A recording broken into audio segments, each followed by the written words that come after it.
Hello, everybody, and indeed, welcome to another edition of the Chicago Tony V Show, a Friday edition for Friday, May 20th, 2022. I don't know why that sounds like a good date, but it sounds like a good date to me. Good morning, one and all. I hope you're doing well. I'm going to wait a little bit for the pepperonis to file in. As usual, the stunning redhead, the beautiful inside and out, gets the gold medal podium finish, Georgie girl. I'm probably going to be doing a whole lot of that podium finish talk because this is the month of May. I'm getting all psyched to go to the Indy. As a matter of fact, I can't wait. So we'll see how it goes. Georgie, since we, so I'm going to start. So Georgie says, looking very farmer today. Yes, I am rushing to the farm right after the show. I'm going to help old guy. He's trying to plant I found out yesterday he's trying to plant a bunch of stuff by himself. No bueno. No bueno. Good morning, Baggy Bags. So I decided I was going to rush over there as soon as I could this morning and just help him out, save him from himself. You know what I mean? Let's go ahead and sacrifice my body. And I'm going to help him. He's done his part. And there's, I can't stand for a broken neck elderly gentleman to, be working on his own. So yes, this is why I'm very, very farmer Tony this morning. It's because I am rushing to the farm right after the show. And as a matter of fact, sadly, I did some coordination with the old fella yesterday. And I'm actually going to have to cut I'm only doing a half hour this morning. What can I say? I'm sorry. It is what it is. And we're just going to have to do with it. So, yes, lady. 7:30 again. It's going to be a quick show. Now, I put out a warning on Twitter this morning. And I'm going to put a warning right now. I can't remember what the title for this is, but I think it's something like crime scene photos. So, fair warning, especially after the show, not in the middle of the show. In other words, is that what you're saying, Georgie? Will I live stream from the farm? I tell you what, cell reception out there is horrible, which is one of the reasons I love the old place. Lady, if I don't get my crops in, lady, you're a smart person. You know how critical this is. I can't let this old guy out there by himself. His kids can't get out there today, so I said that I'm doing it. We will. I want to do an hour-long show. I feel horrible. I'm sorry. Anyway, let me get back to the warnings, everybody. Okay? I put one out on Twitter, and I'm going to warn especially the beautiful inside and out stunning redhead, the VIP of all VIPs. I have not gotten the cow yet, lady. That's 2 or 3 weeks out, I believe. All right, I'm going to show the crime scene photos from the farm, okay? All right. Forewarned, is everyone ready? I'm kind of moving right along because it's a half-hour show, and I didn't do any mailbag yesterday, so I got to get to some letters. I got to chip away, or else I'm going to start to get hate mail. Why did you never read my question? That sort of thing. Okay, are you ready? Georgie, close your eyes, look away, go pet your kitty. Something like that. Now, it turns out, it's funny, I found the perfect subreddit. There's I just went ahead and posted these in the Dead Fox subreddit, our Dead Fox. So anyway, here we go. Here we go. You're forewarned. Now, so that's really the first picture from the crime scene. Now, I'm not going to belabor this. I'm not going to just get all disgusting, okay? Because out of respect, right, for the circle of life, this little fella was just, trying to get a meal, and that duck really looked appetizing to him. Now, I said yesterday we found out that the guy had been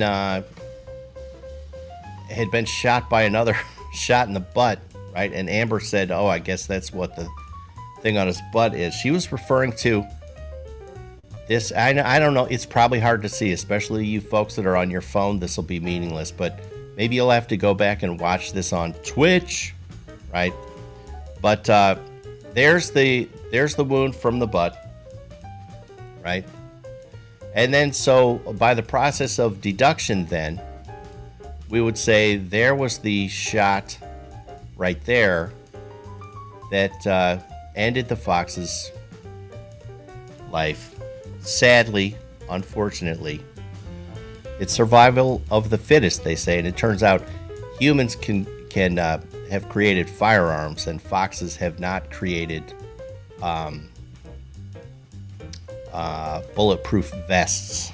Humans also created those, so we're at the advantage. And then this would be the reason, right, that the fox was taken out. That's the reason up there. And then just to get a little closer look, because some of you might be wondering, well, was the duck truly dead?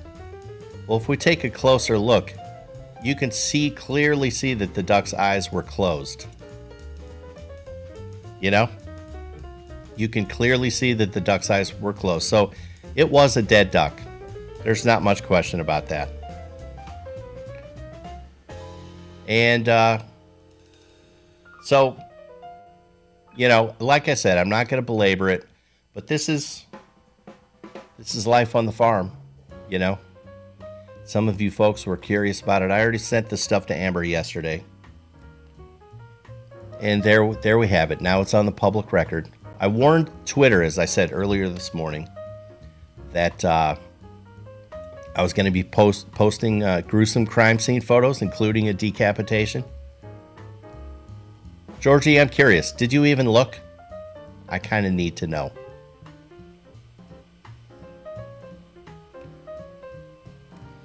Opening Summer Brad says, "What's up, Tony? I don't know. I'm just doing a show before I head out to the farm and go plant a bunch of vegetables and corn and potatoes and whatever else. It's probably going to be a long day. But so be it. That's fine. I'll get a little vitamin D, a little exercise. They say gardening is great exercise. That never made sense to me until I got old and fat. And now it's like, oh yeah, shit, that is good exercise." All right. Again, unfortunately, shortened show.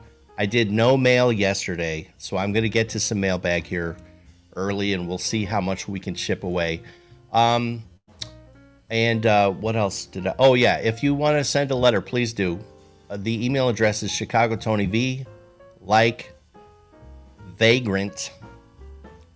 V like vagrant, Chicago Tony V like vagrant, at gmail.com. Yes, Rubbo, it is Farmer Tony. Welcome to the show. Good to see you, dear. Danny knows what it's all about. He's been getting into shape through gardening as well. This is tremendous. I am truly going to have a farmer tan. Anyway, let's see what's in the mailbag. I want to chip away a little bit. And again, sorry I got to end at 7:30. It is what it is. Doing my best. Old farmer fella needs me today. Okay, here we go. Let's see if we have a letter queued up. Okay, dear Tony, you said that ladies are reaching out to you on the Bumble app, showing interest in you. Yes, I did say that. Why are you not following up on those? Maybe the love of your life is sitting there on your phone, waiting for you to respond. What are you afraid of, Tony? From Mary Kay. What am I afraid of? Well, shit. I don't know. Let me think about that. I mean, my first answer is, I think I said on the show the other day, is I don't know how the shit works. Right? I don't know what you do. But then, I guess if I'm being honest with myself, could I figure that out? I'll bet probably I could. So then the question is, why am I not responding to these ladies? What am I afraid of? That is an interesting question.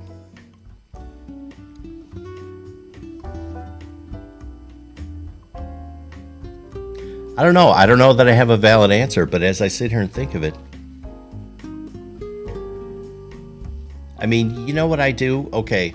I mean, I've these ladies who have reached out, I do look through the profile, right? I know enough to do that. And you know what I do? I just, based on what I read and what I see and whatever,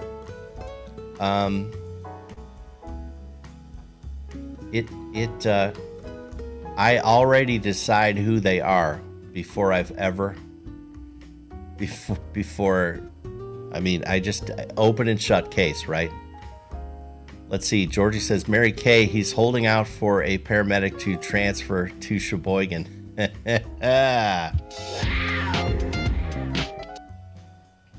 Maybe. I don't know. I will say at my age, you know, it's just gotta be right. The stars need to align, right?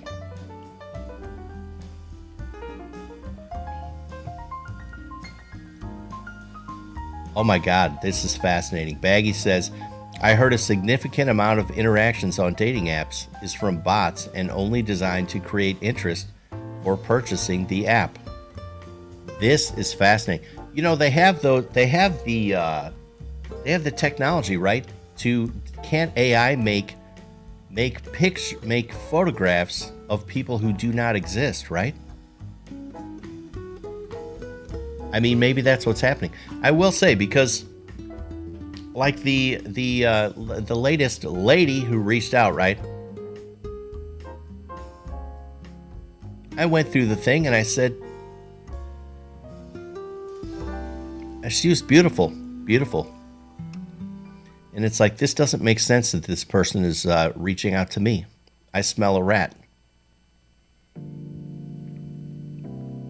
So maybe it's all bots.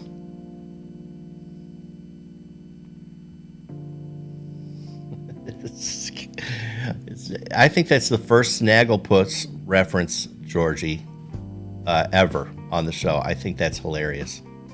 Holy cow. That's funny. Anyway, Mary Kay's trying to... I simply cannot see myself responding to any of that stuff. If it hasn't happened now, it's probably not going to happen. All right, let's see another letter. Here we go. Hey, Tony, have you ever thought about writing a book or maybe doing a blog or video series on your experiences at the farm? I think that would be so entertaining and enlightening to see this hidden part of your life. Maybe you could consider such a thing. Carla from Des Plaines, Illinois. Des Plaines. Oh, yeah. It's the old neighborhood. How fitting that I'm dressed as Farmer Tony today. Have I ever thought of writing a book or doing a blog or video? Ugh. That sounds like a lot of work to me. Now, Carla from Des Plaines, you have to remember, you got to picture the setting. When I go to the farm, I'm the fish out of water city kid around a bunch of people who have been doing this their whole lives. And they're all about getting shit done. Can you imagine if I show up one day with all my video equipment? Maybe I bring my camera guy, Lucenzo, and I'm standing around taking a bunch of video and stuff, setting up, and Hold on, let me try and get that shot again. Hey, let's try a different lens. The lighting is... I think they would have utter disrespect. Utter disrespect.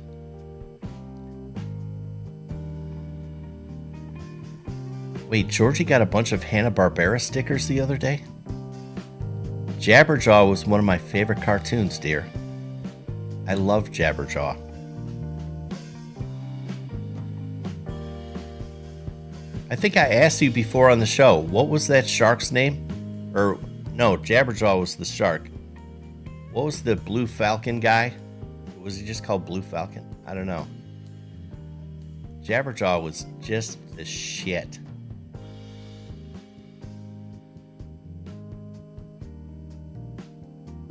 Opening summer, says Tony, the life will rub off on you. For some reason, that sounds disgusting and dirty. Yeah, they would have no respect if wait a minute, fellas, let me go pull out some cameras and set up and everything. No, they're just like, just get it done. Like I said, this old guy was out trying to plant stuff by himself. He can't even turn his neck. He can't even stand up straight. That's how get shit done they are. I have to film like I'm doing Warzone photography. Yeah. That's a funny thought. 7:17. But it does sound like a lot of work. I mean, I could come back later and write about it. And I stopped for a second to take photographs. But that sounds like a lot of work too. Yeah. I don't know. Let's see what else we got. Dear Tony, why do they no longer make good movies? Do you know what I'm saying? Am I misremembering that movies were much more decent on average back in the day? Or is it just that I'm getting old? From John D. John D. Right. I certainly think they've changed quite a bit. Quite a bit. There's so much, CGI and everything. I feel like there was a recent era. Yeah, where's Yak when you need him? Absolutely, Georgie. That would be a perfect Yak question. I feel like there was this era. I mean, obviously we're in like the whatever you call it, CGI. Movies are made on a computer in front of a green screen. Now, I would say that for a good 15-year stretch,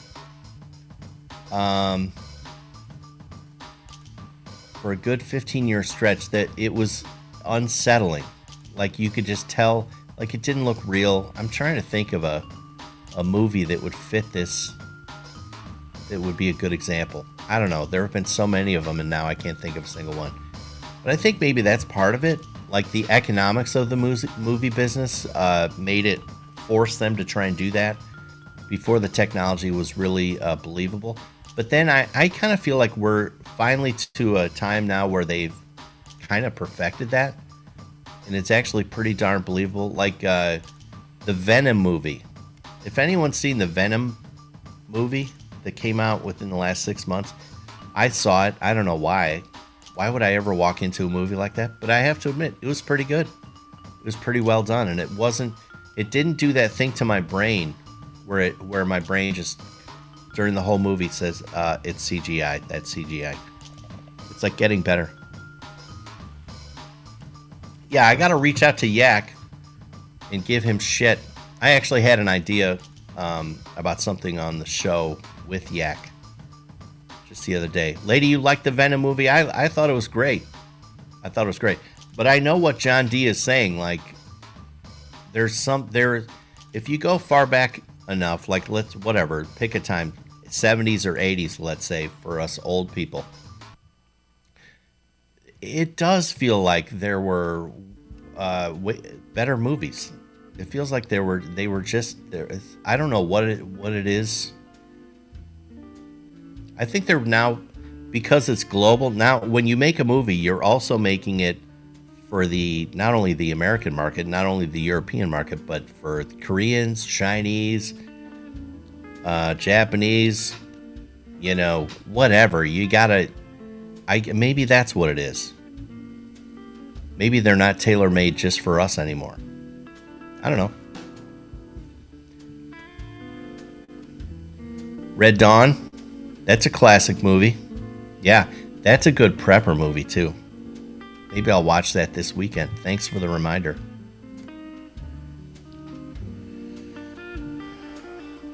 Okay, let's see what we got. Blues Brothers, tremendous. Thank you, lady. All right, next letter. Dear Tony, wife and I just got back from pilgrimage to the Vatican. It was a wonderful trip. Have you ever been? No, I have not. Perhaps my favorite part was seeing the ancient Roman ruins. Truly amazing to see such beautiful architecture on such a grand scale. And to see it destitute and in ruins, somehow there is a lesson in the fall of Rome, don't you think? Anyway, God bless you and thank you for your entertaining show. From Kip F. Well, thank you, Kip. That's pretty cool. No, I've never been to the Vatican. Sadly, I've never been to Italy, which is very sad because that's where my roots go. Italy and Ireland. I've never been to either place. Now I've been to the UK. I've been to Spain. Have I been to any other European countries? No, which is almost embarrassing. And now it just feels like it's a long shot. Sometimes I wonder, am I going to do much traveling? But it sounds wonderful. And, I've read up on the, the fall of Rome and all that stuff. And I do find it fascinating. And I would totally agree with Kip that there's got to be lessons in there somewhere. And it does boggle the mind. When you look at the ruins, it's weird how they are ruined, right? They're crumbling. But there's enough of the stuff standing that you can see how beautiful everything was. And it's like your brain can extrapolate and think back to what it must have been like when, the society was functioning. I learned the other day about Rome. I did not know this. Maybe some of you smart people already knew this. Apparently, going to the Colosseum, of course, that's where the term bread and circuses comes from. I did not know they would give, if you were in the audience, you got free food and booze. They didn't charge you for that shit. I never knew that. And I think kind of part of it was to keep the people distracted and entertained while, the society slowly imploded on itself. And I think there are some parallels, right? Instead of the Colosseum, well, football maybe has quite a corollary, right? But maybe I've even thought like the rise of the UFC, this mixed martial arts stuff, it is very reminiscent of the gladiator days. And I think you can draw parallels between the entertainment part, right? People beating the shit out of each other, or from what I understand back in the day, slaughtering each other. But then on the government side, you have, the rulers of the empire debasing the currency and fleecing the populace and all that stuff. So it's kind of interesting. Congrats to Kip F for actually getting there and seeing it. 725. Holy bejesus. Let's see what else we got. Hey, Tony, I heard you talking about the Ford Model A the other day, and I just had to write in. I have owned and restored 3 different Model A's, and I absolutely love them. Super easy to work on, extremely well built, and not too pricey either. You would be surprised at how modern they feel once you get one rolling down the road. I do hope you own one someday, and please feel free to reach out to me anytime you have Model A questions. Jerry from Shillington, Pennsylvania. What a lovely, lovely letter. That's super cool. I have heard it said, Model A people, they will say, they talk about it, they say it's the first modern car. The first modern car. Now, I've never quite understood what they really mean by that. I'm not enough of a gearhead to really understand, but it's said over and over. So I guess what Jerry says, you would be surprised, something about, I can't read it, it's too small. You would be surprised how it feels. That's very consistent with what I've heard. I was telling my business partner the other day, I was talking about I want to get a Model A. Of course, he thinks I'm crazy, but here's the way I think to do it. And again, this is all preparation for the zombie apocalypse, which I hope never happens. I think what you do is you buy maybe like Jerry. Jerry has 3 of them. What I would do is I would get one that's in really good shape. It's been restored and all that stuff. So that's my base. But then I would get, I would just stock up on enough parts so that if anything went wrong, I would have a little like Model A parts warehouse just so I could just keep plugging and playing. That's what I would do. What a nice letter. 727, holy bejesus. Let's see what else we got. Dear Tony, I've been surprised at how far the markets have fallen recently given the timing of things. COVID is finally behind us, so I expected a rise in the markets rather than a fall. Do you see my point? Why would markets rise during the crisis and then fall once the crisis is lifted? Do you have an opinion on how far and how long this downturn will last? This is from Jeff B. Okay, Jeffrey, here's how I see it. Here's my answer. The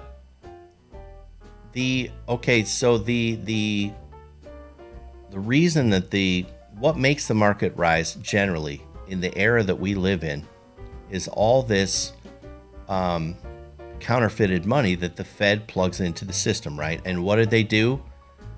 When this flu deal hit, well, they fired up the printing presses like never before and just printed one shit ton of counterfeited money, right? And so naturally that caused when the flu deal hit, the markets went down for a little bit because it was scary. There was all sorts of fear.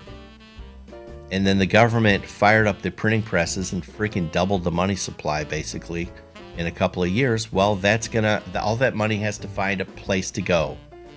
And the stock market was one of those places. Now, why is the market crashing now when the flu deal, people don't seem so scared about the flu deal? What's going to be my word for the monkeypox, by the way? That's why I need the ape deal. I got to think about that. Anyway, it's because the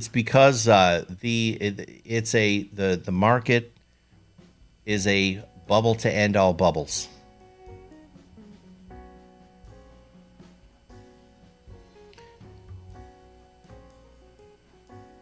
I know the COVID still exists, but what I'm saying is what I'm talking about is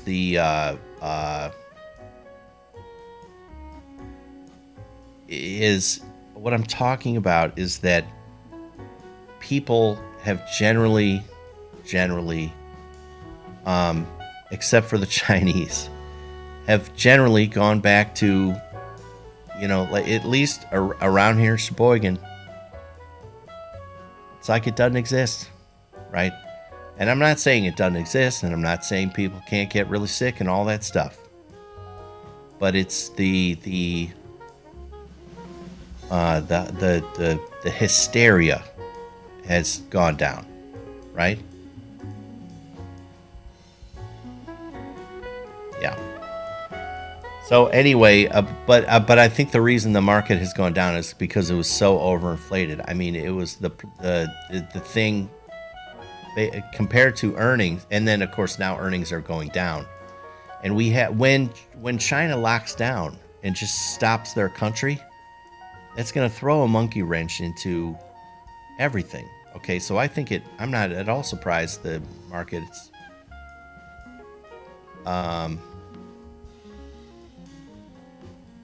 yeah, I hear you, Georgie. I hear you. And yeah, let's move on to a better question. I can't end the show on that, even though it's 7:31. Shit. Hopefully this is an uplifting question. Let's see. Hey Tony, my uncle took me to the Indy 500 in 1983, I believe. Not entirely sure on the year. What I remember distinctly is the snake pit area, which we had to walk through to get to our seats. Complete debauchery. There's a big word. Does that still exist? Lord, I hope so. I was 15 years old at the time, and boy, was that a sight for my innocent eyes. Have a great time at the race this year. How many have you been to? Matt, this is Matt from Cedar Rapids, Iowa. Matthew, thank you so much for your letter. That's awesome. So let's review what the snake pit was. This will have to be my last letter. I'm 2 minutes over time. The snake pit was the inside of the track. People would come in and people would camp out for like a week. They would go to the track and camp and party for like a week before the race. Now, some people still do that, but it's not to the level that it was back in like the 70s and 80s, the heyday. And so this fella, Matt, the thing that the snake pit was known for is, like how in New Orleans, women earn beads, right? You know what I'm talking about. Where's Tank when you need him? In the snake pit, people guys on their camp would sit on top of their RVs and hold a sign saying, "Show us your tits," right? And this is my first race was in 1986. I would have been 16 years old. And I walked through exactly what this fella is talking about. And to a 16-year-old, it was tremendous. Tremendous. Now, the snake pit does not exist. There's an area they call the snake pit, but it's all corporatized. It's not what it was. It has been sanitized quite a bit. But it's still a great time. There's still... there will be 300,000 people there. You never know what you're going to get, but it's going to be a spectacle. It is the greatest spectacle in racing. But yes, I remember, and of course, this was my, within the first half hour of interfacing with the race, walking through the snake pit area to get to our seats, I saw the "Show Us Your Tits" signs, and I just thought, oh my God, what have I discovered? What is this place? Little did I know I'd be going back for, I don't know, I got to do the math, but this is like my 37th year, something like that.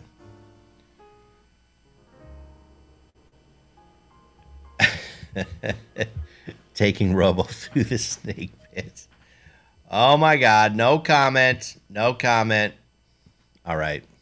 I do have a sign made just for Robo. That's not going to be at the track, though. Yeah. All right, listen, I think that's a good positive one to end on. All right. Listen, sorry to have to go early. Wish me luck on the farm today. Maybe I'll snap a picture, too, kind of show what I've been up to. Thank you for a tremendous week. I love you guys. I like you guys. You're terrific people. And, we'll be in touch, I'm sure, over the weekend. I'm hoping to, this weekend is time trials for the Indy 500. Go watch it on the cable TV or whatever. Look it up on YouTube if you're interested. I'm going to do my very best to get to the track this weekend. I'm going to find something very special for Georgie girl. And listen, I'll be back on Reddit on Monday morning. Until we meet again, I just want to remind you, don't take any shit from any